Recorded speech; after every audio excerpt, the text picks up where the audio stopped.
Good morning, Lehigh Valley. It is such a pleasure to be here as your United States Congressman. I'm Ryan McKenzie, and I was born and raised in this local community, and then I'm raising my family here, and I have to tell you, it was exciting to land at ABE on Air Force 2 with our Vice President, J.D. Vance.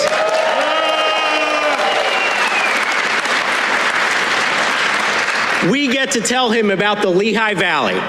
We get to tell him about our rich history and our people in this region that have known resilience over the years. They have built our nation's skylines. They power our economy, and they deliver innovations for the future. But for decades, we've also been on the front lines of Washington's failures. Think back to where we were at the end of the last administration. The people had just gone through the highest inflation in history. We saw rents in Allentown and Bethlehem surge by 40%. Gas prices in our area reached over $5 a gallon, and household debt skyrocketed. Failed economic policies, a war on American energy, wide open borders, and America last foreign policy from the Biden administration. It was all taking a toll on our community and the working people right here in the Lehigh Valley. President Trump and J.D. Vance walked into an Oval Office in January to find one of the worst messes in American history. But we understood the mission. You sent us to Washington to do the hard things, fix the damage, and deliver for the working people of America.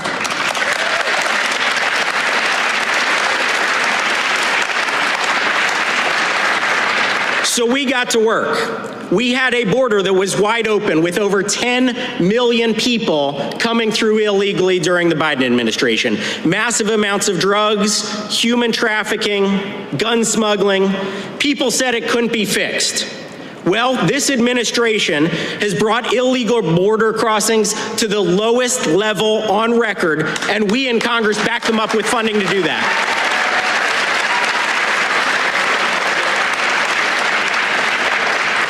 We had conflicts spreading all across the world. We were humiliated in Afghanistan, and our nation and our reputation on the world stage was one of retreat. But under this administration, we've done what America does best: lead. We established a peace plan for the Middle East when everybody said that was not going to be possible. We got tough on our enemies, and we've restored American leadership. To back up the administration's work, we just passed a new defense budget that delivers funding to modernize our military, rebuild our strength, and give our service members the pay raise that they deserve.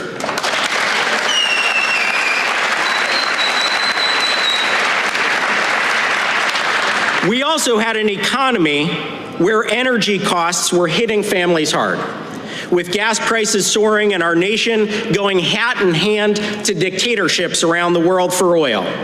We were told the only way to get out of that situation was by making sure that we banned gas cars, that we had ridiculous cap and tax schemes like the one that Governor Shapiro was pushing here in Pennsylvania that would have driven up our energy costs significantly.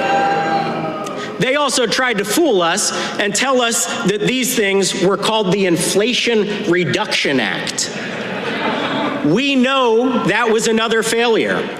But this administration, the Trump administration, has unleashed American energy production like never before, achieving record highs in oil and natural gas output, driving down gas prices nationwide, and restoring our position as the world's top energy producer.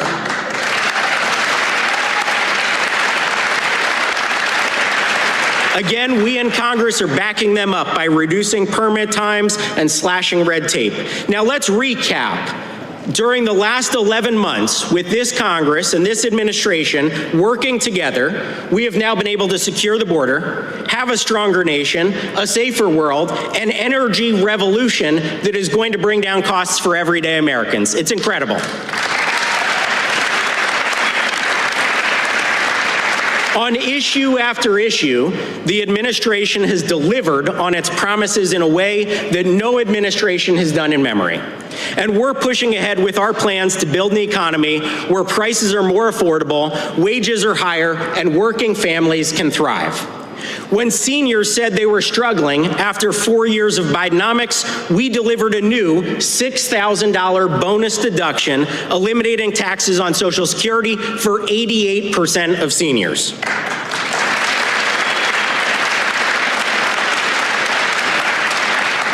With renters and homeowners struggling because of high prices, we have worked to stabilize our economy, which means interest rates come down, and we also passed what is the largest investment in housing affordability in decades, which will pave the way for over 1 million new, high-quality, affordable housing units right here in America.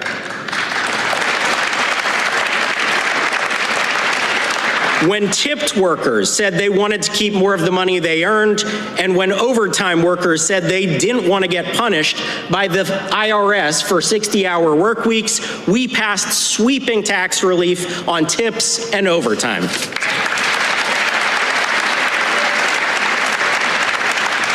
And when I said that working families needed relief and the cost of raising a family was out of control, we got to work. I introduced legislation during my second month in office that would raise the child tax credit, and you know what? We went out and did it, permanently raising the child tax credit from $1,000 to $2,200, indexed with inflation, so that families can grow and survive right here in our community.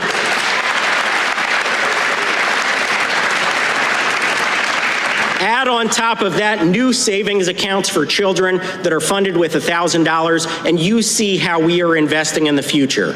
When every American said they needed more tax relief, we stopped the Democrats' push for the largest tax increase in history and instead cut taxes for every single American.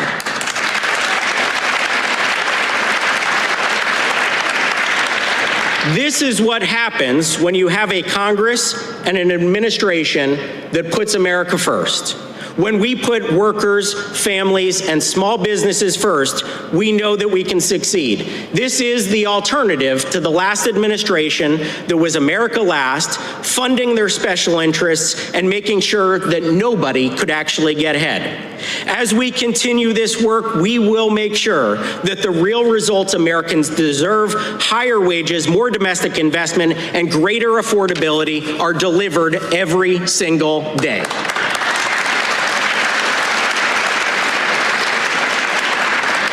Now, there is more work to be done. There is no doubt that it takes a long time to roll back all the failures of Bidenomics. But we aren't going to quit until the job is done, and we're going to get it done because we have a president, a vice president, and a Congress that is putting America first and the American people first.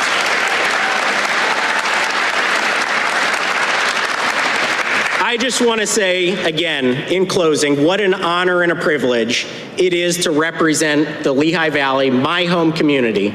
You have given so much to me over the years, and I look forward to giving back to you every single day that I'm in office. Thank you again for being here. Merry Christmas, everybody. God bless, and God bless the United States of America. Ladies and gentlemen, please welcome the Secretary of Labor, Lori Chavez-DeRemer.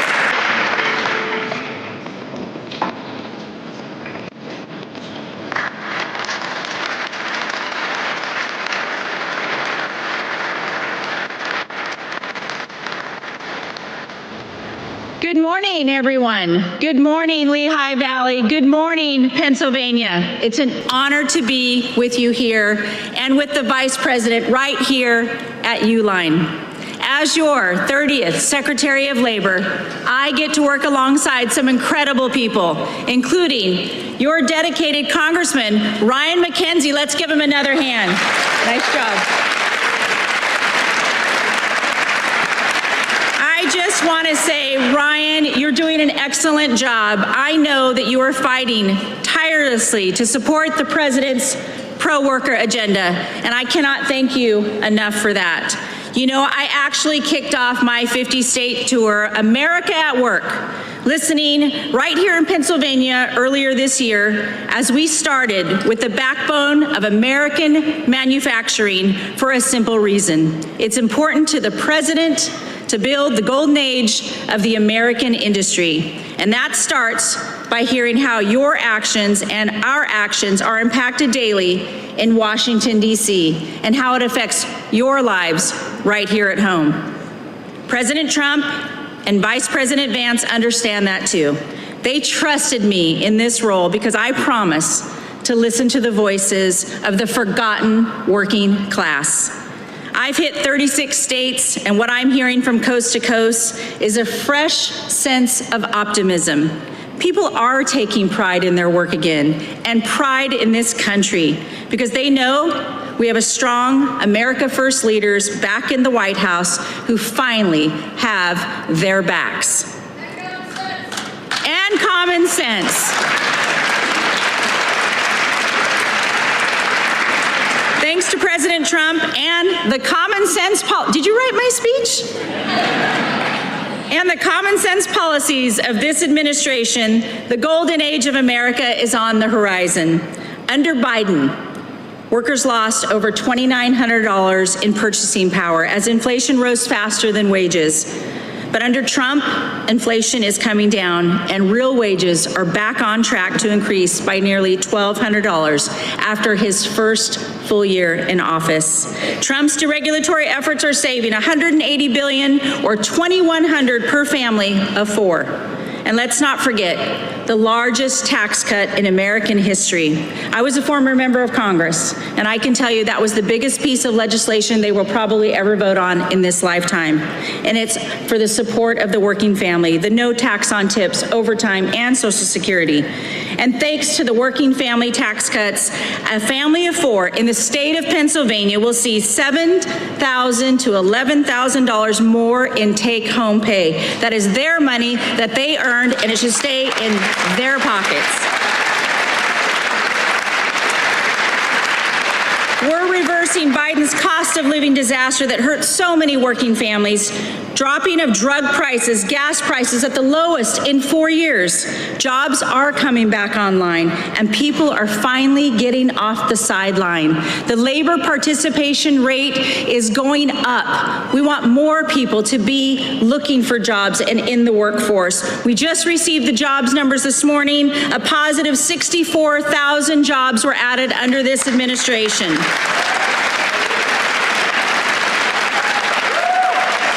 Here's a number to note that I think is very important, and I want you to remember this. And at your next rally, I want you to go say this. Under President Trump, 687,000 jobs have been in the private sector and have gone to native-born Americans.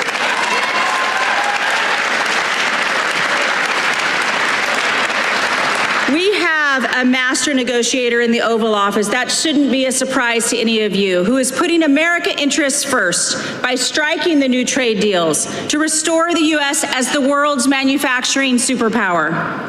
More than $18 trillion have been committed as investments into this country to hire thousands of new Americans and thousands of new jobs. Made in America is back. U.S. exports are up 6% over the last year, and the trade deficit continues to shrink. President Trump is leveling the playing field for American workers, manufacturers, creating an economy that works for you, not against you. I can tell you, at the Labor Department, we remain laser focused on putting American workers first.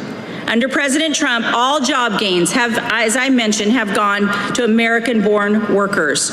Employed today, 2.5 million American workers more than when he took office. The Department of Labor is investing in skills training and educational pathways to help the workers get their foot in the door without that needy 4-year degree. Not everyone will receive a four-year degree, and that is pride back in America. My dad was a Teamster. I know what it was like to work hard. I know what it's like to build something with your hands, and that's what America needs. They need to know that it's okay to make a six-figure income with a trade school, be a tradesman or woman, be a craftsman. That's what we want here in America.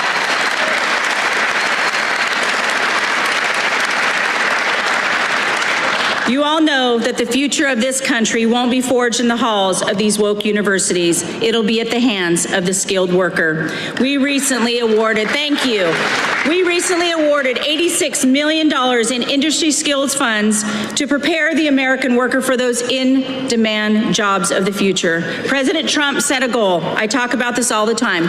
1 million active apprentices across this country. And since he has taken office, we have registered more than 300,000 new active apprentices and registered over 2,400 new programs at the Department of Labor.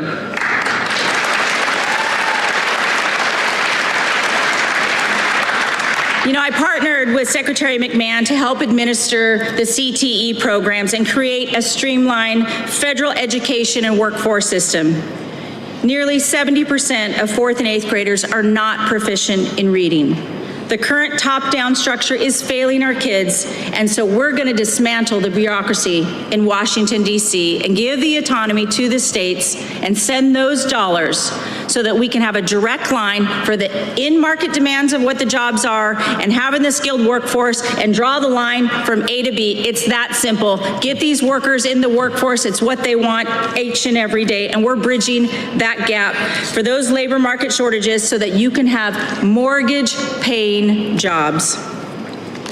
Listen, as I wrap up here, I want to emphasize to all of you, it's an honor to defend your shot at the American dream. No matter your background, the industry, President Trump's Department of Labor has your back. And that's why you are so special to me, and it's special to be here today. Getting to see thriving family-owned businesses like Uline that started from the ground up. That's the American dream right here. And I'd like to now introduce who embodies that dream. He serves the American people with a deep understanding of what hardworking men and women in this country are up against and what they are capable of. He embodies the same tireless work ethic that built our great nation. He and the Second Lady share that with their children, and in turn share that with America's children. Our Vice President knows that the true heartbeat of America isn't in Washington, D.C. It's right here with you. He's doing an incredible job to help revive our manufacturing sector and ignite our economy. And it's an honor to work with him to put you, the American worker, first. Please join me in welcoming the Vice President of the United States, Mr. J.D. Vance. Wow, it is great to be here in Pennsylvania. It's a good day. Anytime you get out of Washington, D.C., and I got to tell you, I want to go to the bar and drink whatever these guys over here are drinking, because they are having a good time. They're having a good time. I want to thank a few people before I get started here. First of all, I'm so honored to be joined by our wonderful Second Lady, Usha Vance, my lovely wife, Usha.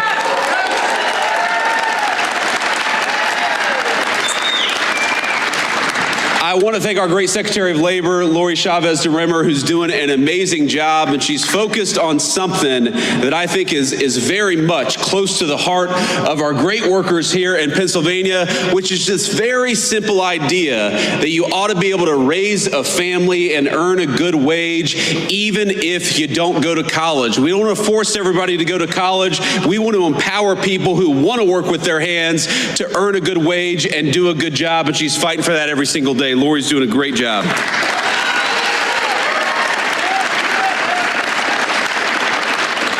We have got our great Congressman, Ryan McKenzie. Ryan, please stand up and say hello to everybody. Ryan is doing a good job in Washington.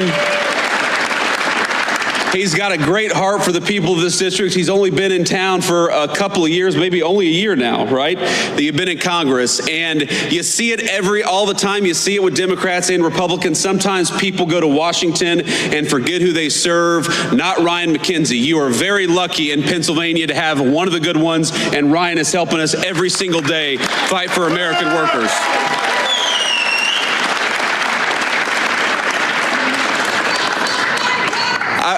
I believe, young man, shouldn't you be in school? We had a great young patriot over here. You ought to come up and take a photo afterwards. But I also want to give a shout out to Treasurer Stacey Garrity. Stacey, thanks for everything that you do, and thanks for being here today. Where is she? There we go. And of course, finally, to all the employees and the management, the good people of Uline for making it possible to be here. This is a massive facility, and I think that it speaks to what's going on in the United States of America under the past 10 months of Donald J. Trump's presidential leadership.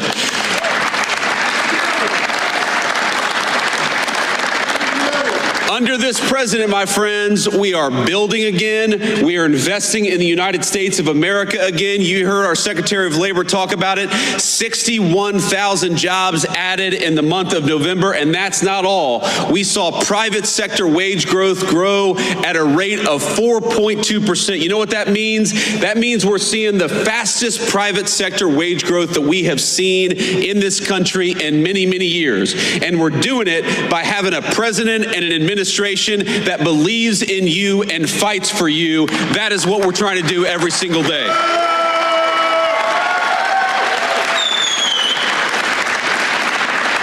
Now, I will say, as excited as I was to be here this morning, I remember when I got off the airplane, and it is cold.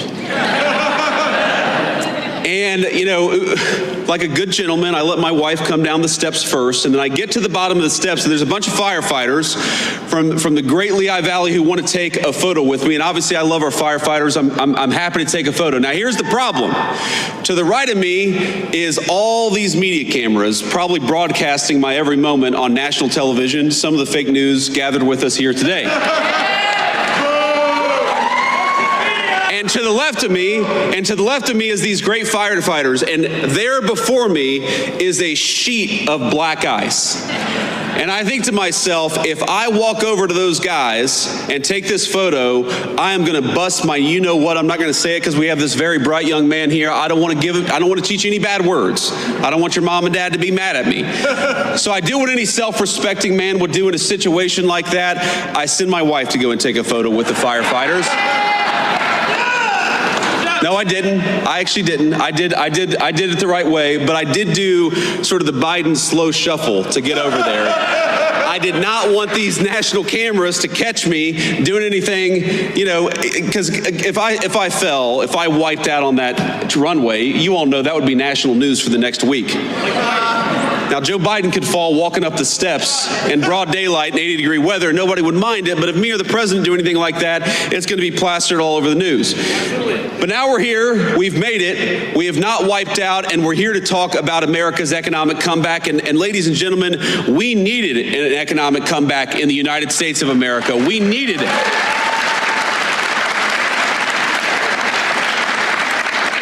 When we talk about all the wage growth, when we talk about all the people who are coming into the United States to invest in the American worker, we've got real money, real jobs, and real opportunity. What that means for the state of Pennsylvania is that in just the last 11 months, we're creating 60,000 good-paying jobs for Pennsylvania families, and we're bringing in, just in this one Commonwealth, $100 billion of new investment into this great place. That is real opportunity for the American people.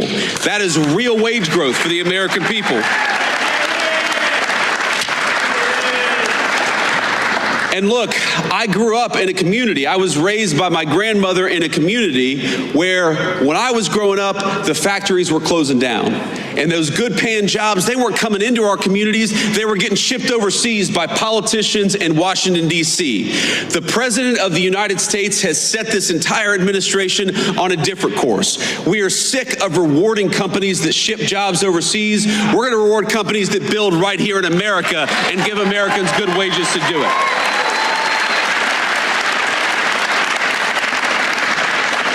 And you already see it, my friends. You already see it in some of the numbers that we're seeing. When I talk about what we are most proud of, I probably start with what we've been able to do at the southern border, and we'll talk about that in a second. But right after that is if you go to the Biden administration, the average American family lost $3,000 of take-home pay through the terrible inflation of the Biden administration. In just 10 months of the Trump administration, the average American family has gained about $1,000 of take-home pay. Now that difference could not be starker. When Joe Biden was president for 4 years, he took $3,000 out of your pocket. And in just 10 months of the president's leadership, we have put $1,000 back in your pocket. That's what that means. And that's just the beginning, my friends. That is just the beginning. Because if you look at what we are doing every single day, you are going to have, and if this doesn't turn out to be true, I'll come back here and you can all tell me I'm wrong. But I'm telling you, it's going to be true. You are going to have middle-class Americans, middle-class Pennsylvanians, some of the best tax season in 2026 that you've ever had. Because if you look at no taxes on overtime, no taxes on tips, when we talk about no taxes on your auto loans if you buy an American-made car, now those are political words. I'm sure you've heard them on TV, but starting with tax season in just a couple of weeks, you're going to see that in your tax refund. That's what that means. More money in your pocket because you've got a president and a Congress that are fighting for you for a change, and that's exactly what it should be.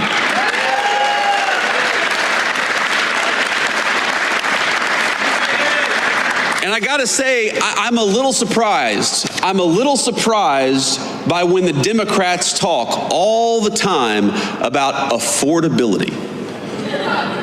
Democrats say, you know, things aren't affordable. This isn't affordable. This has gotten more expensive. Drugs have gotten more expensive. Housing's gotten more expensive. And you know what? They're right, and it was because of them. It ain't that hard. If you go back to the 4 years of the Biden administration, why did housing get so expensive, double in price during the Biden administration? It's because Joe Biden let in 20 million illegal immigrants who took homes that ought by right go to American citizens and to the people of this great state.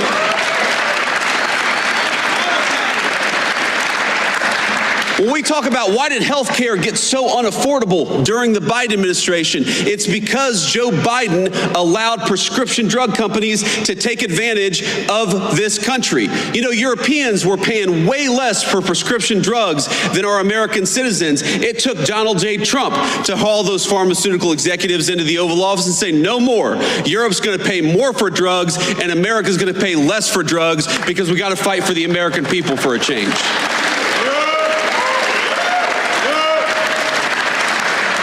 Why have rents gone down for 4 consecutive months? And I know they're still too high, but why have rents gone down for 4 consecutive months? Because we're starting to get those illegal aliens out of the United States of America. Those criminals, those gang members, those people who are taking homes that ought by right go to the people in this room and your children and your grandchildren. It's simple economics. If you have fewer people, fewer illegal aliens trying to buy homes, that means American citizens are going to finally be able to afford a home again.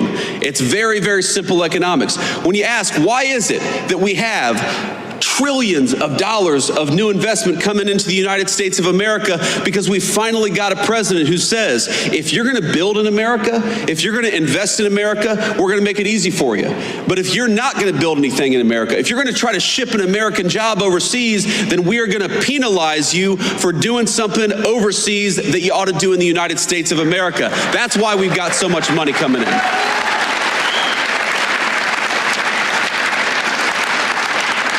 So if you look at every single affordability crisis that we talk about in the United States of America today, it's because we inherited a nightmare of an economy from Joe Biden. The highest peacetime debt and deficits in the history of the United States of America. That blows the door off inflation. The highest energy prices in the history of the United States of America. We are in one of the great energy regions in the entire world, not just in America, in the entire world. You know why energy prices are lower? You know why gas prices have come down so much? Because we finally got an American president who wants to invest in American energy and American workers instead of green energy boondoggles that are produced overseas. Thank you. So on all these things, my point, ladies and gentlemen, is that we are making progress. And I never forget where I come from. I never forget who I serve. And I know that there is so much more progress to be made. I remember my grandmother in times like this of the holidays. Of course, I think a lot of us remember the loved ones that we've lost. I remember my dear Mamaw, that's what I called her. And I was in a particularly hard math class in high school. And she said, "What do you need to do well in this class?" My grades weren't so good. And she went out, even though she could not afford even the essentials in life, she went out and got me a calculator, a very expensive calculator, so that I could do well in this math class. I remember what it feels like for American families when you have the government take $3,000 out of your pocket through higher taxes and higher inflation. I know what it's like for a woman who's trying to support a grandson but can't afford her prescription drugs because pharmaceutical companies are taking advantage of the United States of America. I remember what it's like when you have to choose between putting food on the table or getting the prescription that you need to stay healthy. And that is not a life that Donald Trump or I want for the citizens in the greatest country in the world. We want you.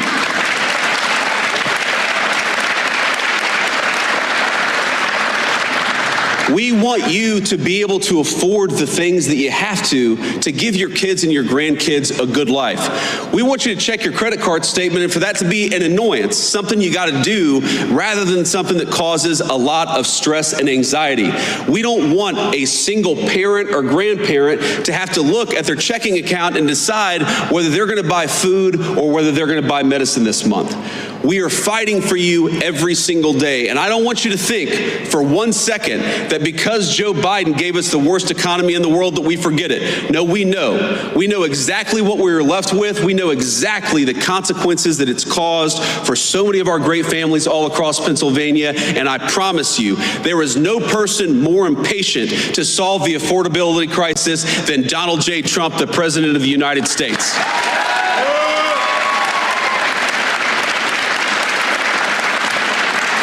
You know, I hear these guys, I hear these Democrats talk about this as if you were going to fix these problems in a single day. It reminds me of probably the third day in the Oval Office where eggs had gotten so expensive under the Biden administration. And you look, I'm the Vice President of the United States. I'm a very blessed man. But we have 3 little kids who eat a lot of eggs.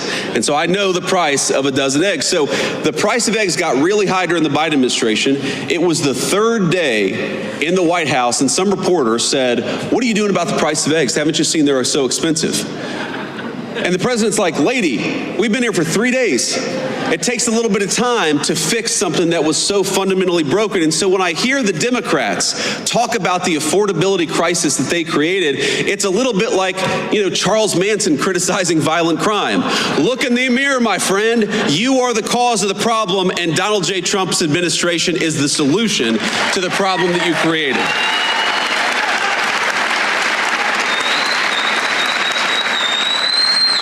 I want to say one more thing here, and then I want to take some questions from the reporters, and then we'll have to hit the road. But, this is such an amazing time to be in Pennsylvania. As much as I complain about the cold, and I do, as much as I almost busted my rear end on the tarmac today, I love being in the great state of Pennsylvania during this time of year. I love Christmas time.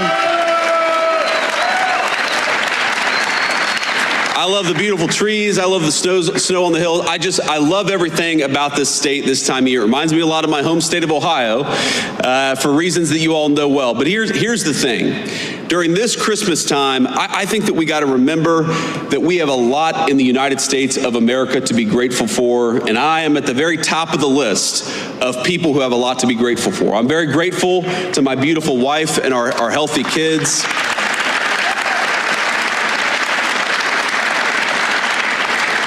I'm very grateful to have this job, for the trust that all of you have put in me. I'm very grateful that we have a president of the United States who would literally take a bullet for this country, and in fact actually did.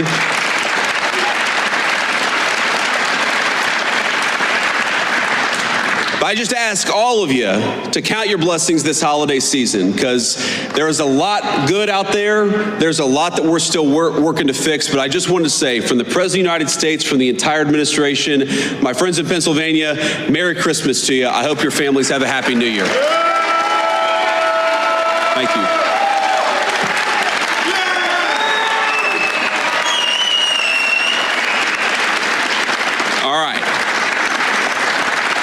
Thank you all. Please sit down. Sit down. We're not done yet. We're not done yet. Please. All right. We're going to take a few questions from the reporters, and we're going to start with the most egregious of the fake news. Is that right, Luke? No. We're going to start with the local reporters who have some integrity. So let's start with our local cameraman, and then we'll move on to the fake news if we have some time. Sir or ma'am?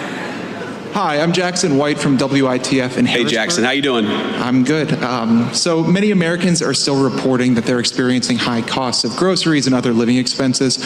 How does the administration plan to lower those costs, and how long might that take for them to experience those lower costs? Well, it's, Jackson, as I said earlier, I think the best way to understand this is if the American people had $3,000 taken out of their pocket, it's going to take a little bit of time before they really feel like that money's been put back in their pocket. That just takes a lot of time. It's a lot of work. And I think the best way to do it is, on the one hand, you got to lower costs. That's why that we're lowering regulations on American energy to get gas and groceries down. Now, how does energy connect to groceries? Because if the truck that takes the groceries to the grocery store is paying out the wazoo for diesel fuel, then that means every American's going to be paying more at the grocery. If the farmers who actually grow our food are paying way too much for fuel and fertilizer, that means American citizens are not going to be able to afford their groceries. So if we lower the price of energy, we lower the price of groceries, we lower the price of gasoline, and importantly, we bring good jobs back into this country so that wages go up. That's how you give people a shot at the American dream again. That is our job. That is what we ran on. That is what we promised to do. And after 11 months, again, the average American family is $1,000 richer than they were 11 months ago. Now, if you had $3,000 taken out of your pocket by the Biden administration, of course you're still struggling to get by. Rome was not built in a day, but we are committed every single day to making every single American who works hard and plays by the rules, we want them to get a little bit richer every single day. And we do believe that if we keep on making the right decisions, we keep on investing in the United States of America, we are going to find that the American citizens can afford a good life in their country again. That's our obligation, and that's what we're trying to do.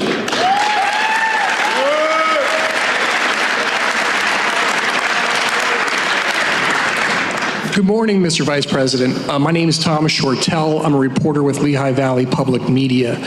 Congressman Ryan McKenzie and a number of other battleground Republicans have been pushing to have tax credit extensions on the ACA.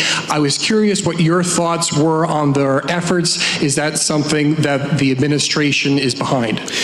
So first of all, just on healthcare costs, if you look at some of the worst healthcare costs for American citizens, the biggest drivers of increased healthcare costs, it is the cost of prescription drugs. It simply got way too high, and it got too high because we allowed other countries to take advantage of it. I'm talking about the same exact drug that would cost $300 in Great Britain or $250 in France would cost an American $5,000 or $10,000. We were subsidizing the entire world's prescription drugs, and no president had the courage to put a stop to it. And Ryan McKenzie has been very supportive on this. Nobody had the courage to put a stop to it until Donald J. Trump said no. We are done getting fleeced on pharmaceuticals. Europe has to pay up so that our great American citizens can pay less.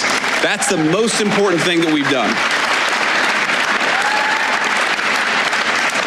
Now, you are right that the health insurance market, the health insurance system is totally broken. It's been broken for 15 years, and we're working with Congress, both Democrats and Republicans, to come up with a solution. You talked about premium support. We think that everything should be on the table, but Democrats and Republicans, they got to work together and put something on the president's desk to sign. Now, I will tell you, we've been involved in probably 10 different health care bills. You know, we've been talking to Ryan about it. We've been talking to my friend Bernie Moreno from the state of Ohio. We've been talking to Susan Collins about it. We've even been talking to a few of the reasonable Democrats who are putting ideas out there, but Congress has got to get us something to lower the cost of health insurance for American citizens. The Obamacare system was broken. Donald J. Trump wants to fix it, but Congress has got to step up here.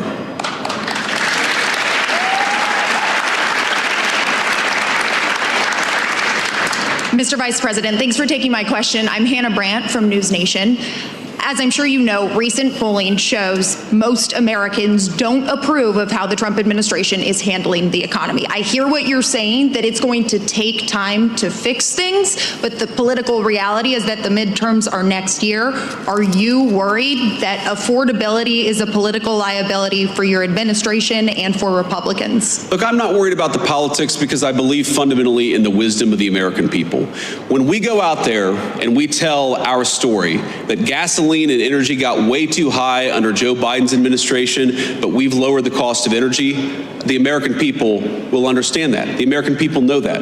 When we go out there and talk about the fact that the affordability crisis that happened under Joe Biden's administration made a lot of Americans poorer and working every single day to put money back in their pocket, I think the American people will understand and agree with that. Of course, they're going to be the ones who make the final decision.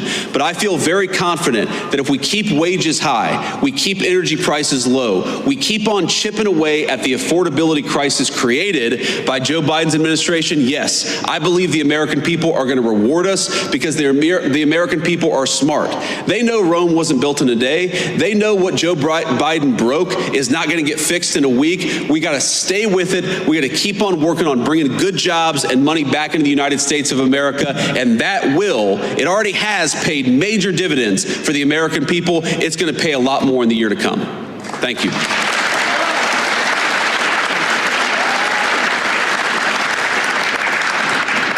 Thank you, Mr. Vice President. This is Elizabeth Mitchell from the Daily Signal. The health care bill released Friday by the GOP doesn't include health savings accounts.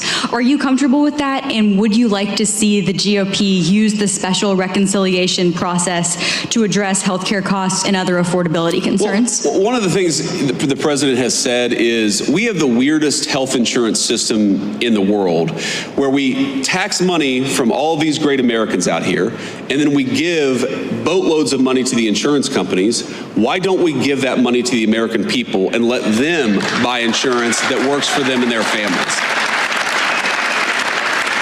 I mean, if you look at insurance company profits, they have been skyrocketing ever since Obamacare was passed. The insurance companies have done very well under Obamacare. You know who hasn't done well under the Obamacare system of giving boatloads of money to the American people? All of you.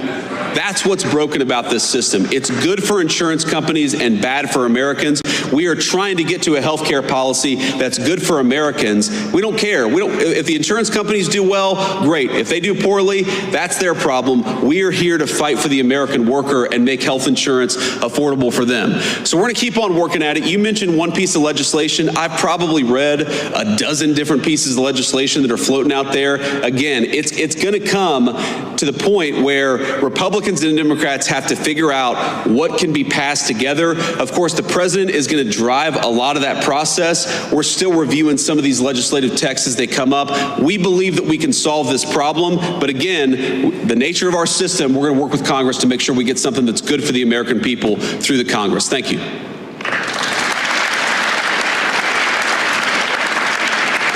Thank you, Mr. Vice President. This is Irie Sentner from Politico.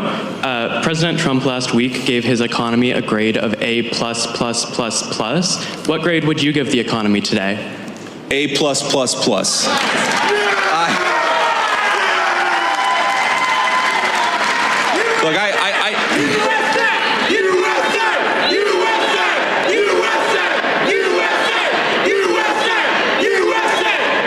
here's the simple fact of the matter. Again, you have to understand all of this stuff in context. You have to ask yourself, what has the Trump economy been able to build over the past 10 or 11 months, given what we inherited from the Biden administration? Ladies and gentlemen, we had the worst inflation crisis in 50 years in the United States of America under Joe Biden. We had the worst trade deficit in the history of the United States under Joe Biden. We had debt and deficits, the highest in the history of American peacetime in 250 years. What we have been able to do, higher wages, lower inflation, a massive amount of investment and money coming into the United States of America, that stuff is incredible. And that is something to be proud of.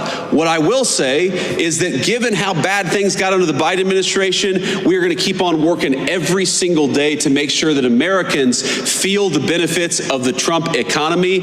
I am certain that we've already seen great benefits for the American people, but we got a lot of rebuilding to do over the next 3 years, and the president is committed more than anybody to making sure that we do it.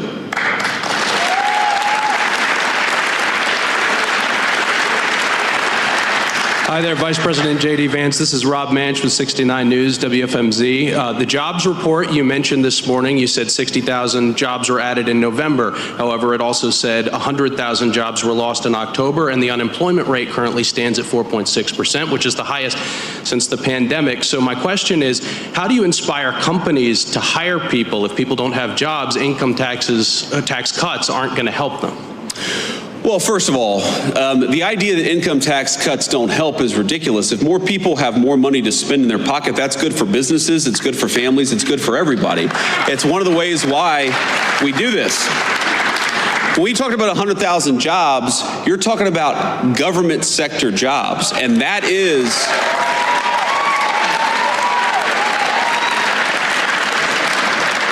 in a lot of ways the entire story of what we're trying to do under President Trump's leadership. We want to fire bureaucrats and hire these great Americans out here. That's what we're trying to do. Now, you mentioned, this is an important point, you mentioned the unemployment rate ticking up to 4.6%. I think this is a very, very important point, because you know what that means? What that data shows, and you got to get in the weeds a little bit, the unemployment rate only counts the people who are looking for work. So let's say you dropped out of work 2 years ago, you haven't been searching for a job, well, you're unemployed, but you're not counted in the official unemployment statistics. What you're seeing as wages go up, as more investment comes into our country, is that people who weren't looking for work under Biden's administration are getting out there and looking for work in the Trump administration. That's exactly what we want. We want to get people off the sidelines and give them a good job with good pay, and we're seeing a lot of evidence that that is happening under President Trump's leadership.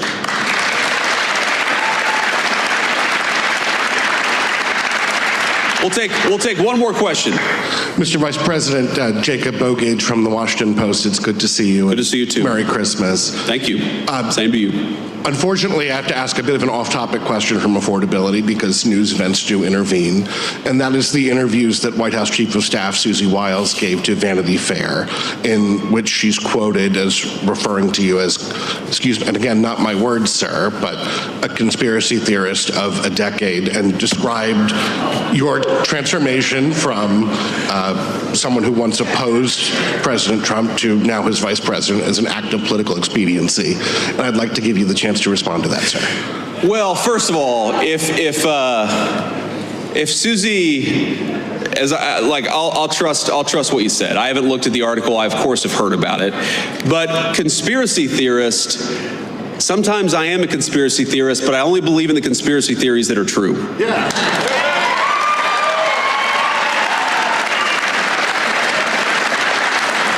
And by the way, Susie and I have joked in private and in public about that for a long time. For example, I believed in the crazy conspiracy theory back in 2020 that it was stupid to mask 3-year-olds at the height of the COVID pandemic, that we should actually let them develop some language skills. You know, I believed in this crazy conspiracy theory that the media and the government were covering up the fact that Joe Biden was clearly unable to do the job.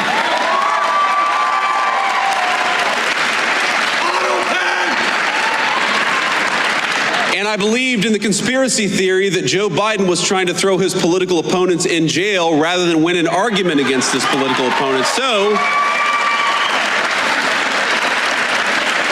at least on some of these conspiracy theories, it turns out that a conspiracy theory is just something that was true 6 months before the media admitted it. And that's my understanding.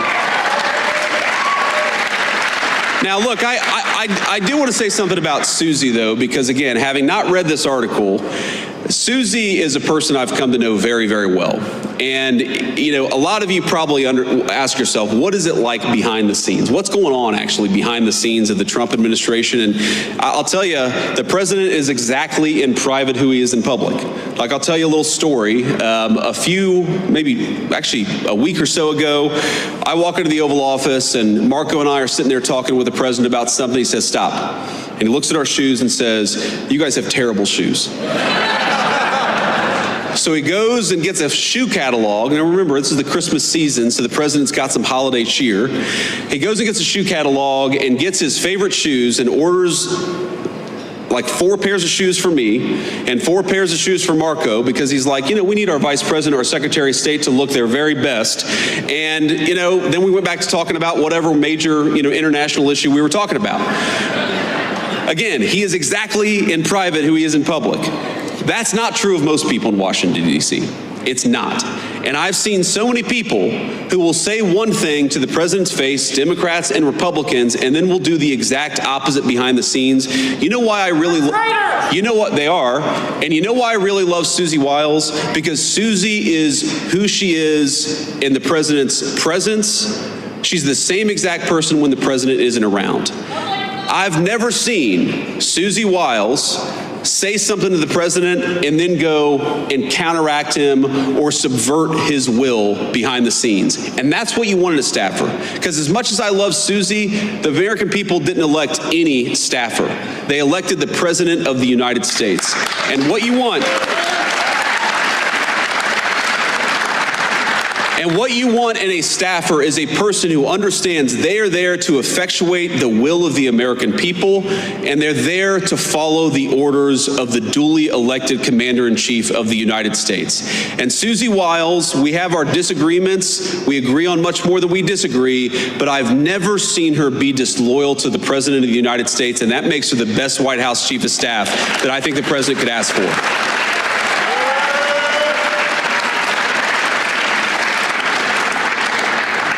And the last thing I'll say is, if any of us have learned a lesson from that Vanity Fair article, I hope that the lesson is we should be giving fewer interviews to mainstream media outlets. So with that lesson internalized, I'm going to stop taking questions and just leave you with one final note. And again, it's just a note of gratitude. This is the coolest job I've ever had. Agree with us or disagree with us, I'm sure that every single person in this room made something happen to get me to this job. You went out there and voted. Maybe you persuaded one of your relatives to vote. Maybe even volunteered or knocked on doors or made phone calls for us. I will never forget that my job every single day is to make it so that you guys can have a safe and prosperous life in this country that all of us love. Thank you. Thank you. We inherited a mess, ladies and gentlemen. I'm not going to show